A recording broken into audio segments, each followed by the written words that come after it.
जितने अच्छे एक्टर्स हो गए, जितने अच्छे डायरेक्टर्स हो गए, जितने अच्छे टेक्नीशियंस हो गए, मुझे लगता है कि वो यूपी बिहार के हैं, लेकिन वो चले जाते हैं हिंदी फिल्म करने। हमारी इंडस्ट्री में नहीं कर पाते, तो उनको यहाँ रोकने का क्या? हमें ऐसा निर्माता चाहिए जो निर्माता अगर जाए मनोज बाजपेयी जी के पास, चाहे संजय मिश्रा जी के पास, चाहे प्रकाश झा जी के पास, चाहे पंकज त्रिपाठी जी के पास, उनको भी देख के लगे कि अच्छा ये भोजपुरी में कुछ अच्छा कई चाहता, हमरे माई के भाषा हमरे मातृभाषा में होके जाता और ये कर पाई और सच में ही कर पाई, बीचवा में जाके लड़खड़ाई ना, तो एक भी व्यक्ति ना नहीं बोलेंगे, मैं आपको गारंटी देता हूँ। देखा, सही बात है। बड़े से बड़े जो राइटर हैं, कैमरामैन हैं, डायरेक्टर हैं, एक्टर हैं, कोई ये नहीं बोलता है कि नहीं हमको नहीं करना है, नहीं करेंगे,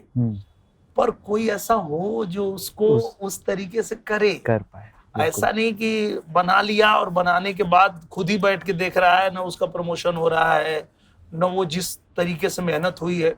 मतलब हर किसी को डर क्या होता है ना कि उसकी मेहनत खराब ना हो जाए। कहते हैं कि जंगल में मोर नाचा देखा किसी ने।